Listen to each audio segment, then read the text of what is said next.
क्या होता अगर नारुतो के पास ब्याकुगान और शारिंगान दोनों होता। ये तीसरा एपिसोड है। अगर आपने बाकी का एपिसोड नहीं देखा है तो पहले उसे देख ले, तभी आपको पूरी कहानी अच्छे से समझ आएगा। और वीडियो लाइक करके हाइप जरूर कर दे, जिससे मुझे और मोटिवेशन मिलेगा। और भी अनोखी कहानियां लाने की बिना देरी किए वीडियो को स्टार्ट करते हैं। जिराया उन तीनों से बोला, आज तुम्हें एक मिशन पर जाना है। वो तीनों तुरंत तैयार हो गए। आखिरकार उन्हें अपनी जुत्सु चेक करने का मौका मिला। मिशन की जानकारी लेकर वो तीनों वहां से निकल गए और थोड़ी देर में ही वो तीनों वहां पहुंच गए। मिशन की जगह एक घने जंगल में थी। हवा में नमी की महक थी और दूर से झरने की आवाज आ रही। 6 निंजा, सभी रेन विलेज के रोग निंजा लग रहे थे, पेड़ों के पीछे से निकले और तीनों गेनिन को घेर लिए। उनके चेहरे पर घिनौनी मुस्कान थी। लीडर निंजा ने तंज कसते हुए बोला, अरे वाह, कोनोहा ने तो 3 बच्चे भेज दिए हैं मिशन पर। छोटे छोटे बच्चे जिनके दांत भी नहीं निकले होंगे। जाओ घर जाकर अपनी मम्मी से दूध पियो। निंजा बनने की कोशिश मत करो वरना रोने लगोगे। बाकी 5 निंजा जोर जोर से हंसने लगे। उनका हंसी का शोर जंगल में गूंज रहा था। सास्के की मुट्ठियां भींच गई। उसकी आंखों में शारिंगन चमक उठा। वह आगे बढ़ा और बिना एक शब्द बोले तेजी से हैंडसील बनाया। Fire style fireball jutsu. उसके मुंह से एक विशाल घनी फायरबॉल निकली, इतनी बड़ी कि आसपास के पेड़ों की पत्तियां भी सूखने लगी। फायरबॉल सीधे सबसे आगे वाले 2 निंजाओं की तरफ बढ़ी। दोनों निंजाओं ने चौंक कर तुरंत हैंडसील बनाए और एक साथ चिल्लाए, water style water ball jutsu.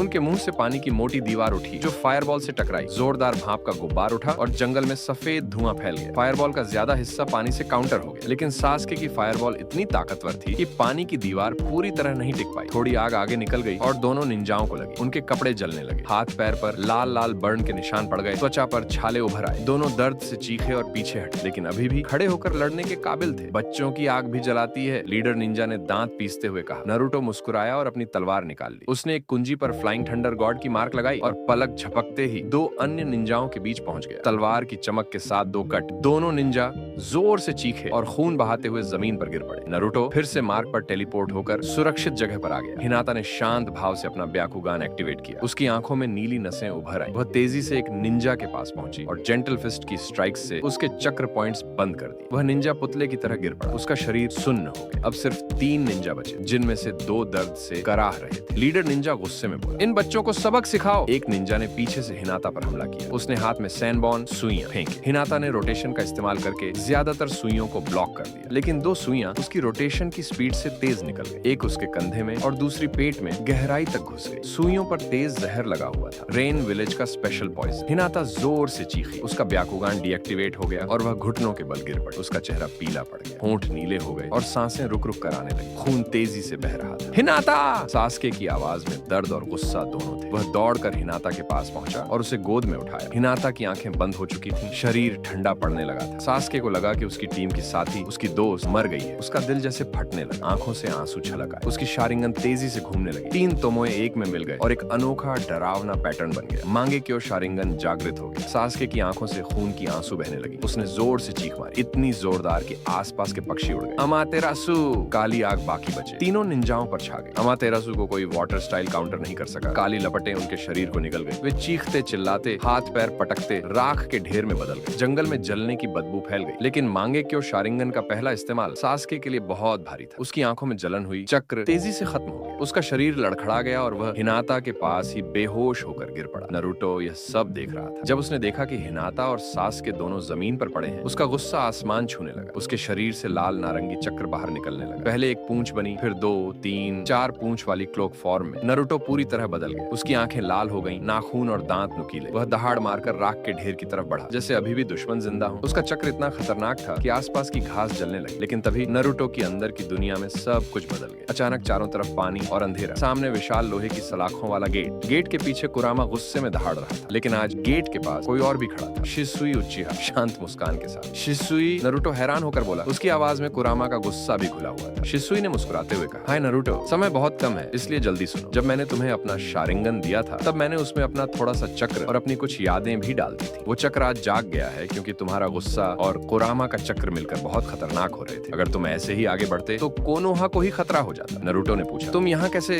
तुम तो... शिसुई ने हल्के से सर हिलाया। मेरा असली शरीर चला गया, लेकिन ये थोड़ा सा चक्र और यादें तुम्हारे साथ। साथ है। मैं तुम्हें कुछ जरूरी चीजें देना चाहता हूँ। उसने अपनी हाथ आगे की और बोला, मेरी कुछ सबसे मुश्किल बैटल्स की एक्सपीरियंस, कैसे मैं शांत रहकर दुश्मन को हराता था, मेरी कुछ यादें, इताची के साथ बिताया वक्त, गांव की रक्षा के लिए लिया गया फैसला, और सबसे जरूरी कोटोमात्सुकामी का सही और सुरक्षित इस्तेमाल। इसका कभी भी गलत इस्तेमाल मत करना नरूटो। ये ताकत है लेकिन बहुत बड़ी जिम्मेदारी भी। शिसुई ने अपना हाथ नरूटो के कंधे पर रखा। एक गर्म शांत करने वाली ऊर्जा नरूटो के शरीर में दौड़ गई। नरूटो को अचानक सैकड़ों यादें आई। शिसुई की तेज बॉडी फ्लिकर, उसकी गेंजुत्सु ट्रिक्स, उसकी शांत सोच, और आखिरी पल जब शिसुई ने खुद को कुर्बान किया था ताकि उचिहा कबीला और गांव में खून खराबा ना हो। नरूटो की आंखों में आंसू आ गए। धन्यवाद शिसुई, मैं वादा करता हूँ तुम्हारी ये ताकत व्यर्थ नहीं जाएगी। शिसुई मुस्कुराया और धीरे धीरे गायब होने लगा। अपने दोस्तों का ख्याल रखना और खुद को कंट्रोल करना सीखो। मैं हमेशा तुम्हारे साथ हूँ। तुम्हारी आंखों में। बाहर की दुनिया में नरूटो की 4 पूंछ वाली क्लोक धीरे धीरे कम हुई। लाल चक्र शांत हो गया और पूरी तरह गायब हो गया। नरूटो सामान्य रूप में वापस आ गया। उसकी सांसें तेज थीं लेकिन दिमाग शांत। वह दौड़कर हिनाता और सास्के के पास पहुंचा। हिनाता अभी भी बेहोश थी लेकिन उसकी छाती हल्के हल्के उठ रही थी, सांस चल रही। नरूटो ने जल्दी से सुइयों को सावधानी से निकाला, अपने पास रखी हीलिंग औषधि और कुछ मेडिकल सील लगाई जो जिराया ने दिए थे। फिर उसने हिनाता को गोद में उठाया और सास्के को कंधे पर टिकाया। फ्लाइंग थंडर गॉड की मदद से वह सीधे कोनोहा के अस्पताल के इमरजेंसी रूम में पहुंच गया। अस्पताल में हड़कंप मच गया। सुनाडे खुद ऑपरेशन थिएटर में आए। जिराया ने उन्हें पहले ही कोनोहा ले आया था। जहर बहुत खतरनाक था लेकिन सुनाडे की मेडिकल निंजुत्सु और एंटीडोट से हिनाता की जान बच गई। सास्के की आंखों का भी स्पेशल इलाज हुआ ताकि मांगेक्यो का साइड इफेक्ट कम हो। कई घंटों बाद दोनों होश में आए। कमरे में सिर्फ तीनों थे। बाहर सूरज डूब रहा। हिनाता ने कमजोर लेकिन मुस्कुराती आवाज में पूछा, नरूटो, सास्के, तुम दोनों ठीक हो ना? मैंने सबको चिंता में डाल दिया। सास्के ने अपनी आंखें खोली। उसकी बाईं आंख में अभी भी हल्का दर्द था लेकिन वह शांत स्वर में बोला, तुम जिंदा हो, बस यही काफी है। फिर वह चुप हो गया। उसे अपनी नई मांगेक्यो शारिंगन की ताकत महसूस हो रही। अमातेरासु की काली आग। नारुतो को अभी भी शिसुई की याद आ रही थी। फिर नारुतो ने हिनाता और सास्के की तरफ देखा। नारुतो ने दोनों का हाथ थामा और मुस्कुराया, हम तीनों अब और मजबूत हो गए हैं। अगली बार कोई हमें बच्चे कहकर मजाक उड़ाने की हिम्मत भी नहीं करेगा। हम एक टीम है और टीम हमेशा साथ रहती है। कमरे के दरवाजे पर जिराया सुनाडे खड़े मुस्कुरा रहा। जिराया बोला, सही कहा नारुतो, अब आराम करो, कल से ट्रेनिंग और तेज होगी। तुम तीनों ने आज साबित कर दिया कि तुम सिर्फ बच्चे नहीं, असली निंजा हो। तीनों ने एक दूसरे को देखा और हल्के से मुस्कुराए। उनकी आंखों में नई चमक थी। उनकी टीम अब पहले से कहीं ज्यादा मजबूत, गहरी और एकजुट हो चुकी थी। जंगल की वो लड़ाई सिर्फ एक मिशन नहीं, उनकी जिंदगी का टर्निंग पॉइंट बन चुकी। कुछ दिन और बीत गए। हिनाता अब अस्पताल से पूरी तरह घर लौट चुकी थी लेकिन सुनाडे ने सख्त हिदायत दी थी कि वह कम से कम 1 महीने तक कोई जोरदार मिशन न ले और भारी ट्रेनिंग भी सीमित रखे। जिराया ने फैसला किया कि हमारी टीम कोनोहा में ही रहेगा और इस दौरान हिनाता की रिकवरी पर पूरा ध्यान दिया जाएगा। जिराया ने सुनाडे से बात करके एक स्पेशल ट्रेनिंग प्लान बनाया। पूरे 1 महीने तक सुनाडे खुद हिनाता को अपनी शिष्या की तरह ट्रेन करेंगे। सुबह से शाम तक हिनाता सुनाडे के साथ रहती, मेडिकल निंजुत्सु, राक्षसी ताकत की उन्नत तकनीकें और चक्र कंट्रोल की बारीकियां सीखती। सुनाडे बहुत सख्त थी लेकिन हिनाता की मेहनत देखकर बार बार तारीफ भी करती। एक दिन ट्रेनिंग के दौरान सुनाडे ने हिनाता से कहा, तुम्हारी कोमल मुट्ठी में अब इतनी ताकत आ गई है कि तुम एक प्रहार से पहाड़ भी तोड़ सकती हो, लेकिन असली ताकत ये है कि तुम इसे कब और कितना इस्तेमाल करो। हिनाता ने थक कर भी मुस्कुराते हुए जवाब दिया, हाँ सुनाडे सामा, मैं कोशिश कर रही हूँ। नारुतो कुन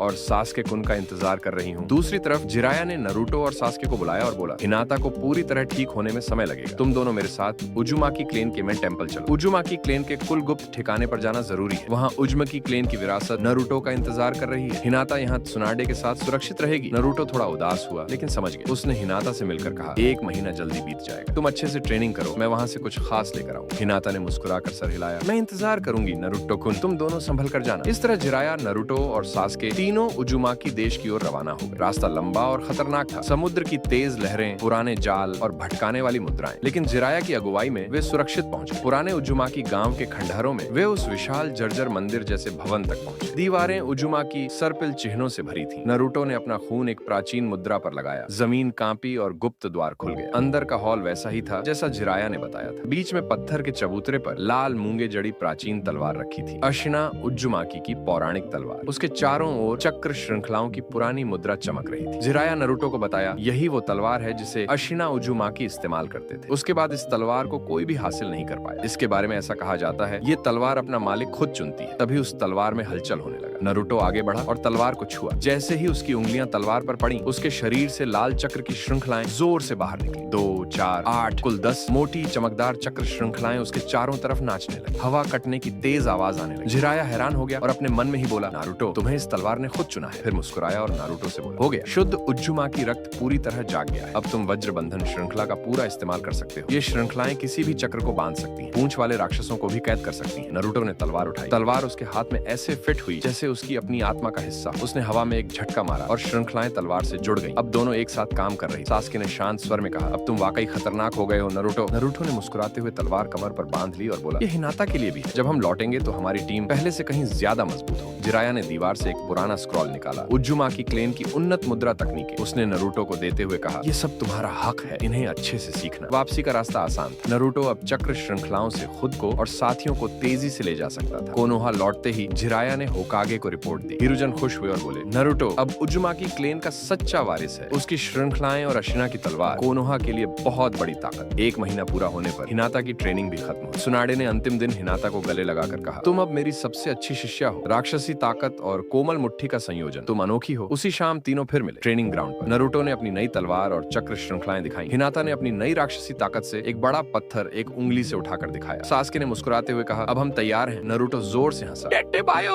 अब कोई हमारी टीम को रोक नहीं सकता। और इस तरह 1 महीने की जुदाई के बाद टीम फिर एक हो गई, पहले से कहीं ज्यादा शक्तिशाली, परिपक्व और एकजुट। उनका अगला साहसिक कार्य अब दूर नहीं था। तभी जिराया वहां पर आया और उन तीनों से बोला, हम 1 महीने और यहाँ रुकेंगे, लेकिन हिनाता सुनादे के साथ ट्रेनिंग ट्रिप पर जाएगी। नारुतो मायूसी से बोला, लेकिन हिनाता तो लेडी सुनादे से उनकी सभी तकनीक सीख ली है। जिराया हंसा और बोला, वो एक सानिन है और तुम्हें लगता है कोई उनके सभी तकनीक को 1 महीने में सीख सकता है? नारुतो बोला, हाँ, उसने अभी तक अपना मॉन्स्टर तकनीक पूरी तरह से सिखाई है। फिर जिराया उनसे बोला, 2 सालों तक हिनाता सुनादे के साथ ही रहेगी। हिनाता खुश थी लेकिन नारुतो से दूर जाने को तैयार नहीं थी। नारुतो सास्के जिराया उन्हें समझाया कि 2 साल ज्यादा नहीं, तुम अपने आप को और ताकतवर बनाओ। 2 साल बाद चुनीन एग्जाम, तुम तीनों को उस एग्जाम में सबसे टॉप पर रहना है। फिर उसने नारुतो को बोला, तुम दोनों को 1 महीने तक विलेज में रहकर होकागे और ककाशी से ट्रेनिंग लेना है। तभी वहाँ पर हिरोजन सुनादे और ककाशी आ गए। कुछ समय तक वह सभी बात किए, फिर जिराया वहाँ से चला गया। सुनादे भी हिनाता अपने साथ लेकर वहाँ से चली गई। हिरोजन नारुतो और सास्के से बोला, चलो आज मैं तुम दोनों को टेस्ट करूंगा, तुम दोनों रहोगे मैं और ककाशी एक साथ रहेंगे। नारुतो सास्के दोनों तैयार हो गए। नारुतो और सास्के दोनों ने अपना तलवार निकलकर एक साथ अटैक किया। तो दोस्तों आज के लिए बस इतना ही। अगर कहानी अच्छी लगी हो तो वीडियो को लाइक और हाइप जरूर करें और इसी तरह की रोमांचक कहानियां देखने के लिए हमें सब्सक्राइब कर लें, जिससे हमें और भी मजेदार कहानियां लाने की ताकत मिले। मिलते हैं अगले एपिसोड में, तब तक के लिए बाय।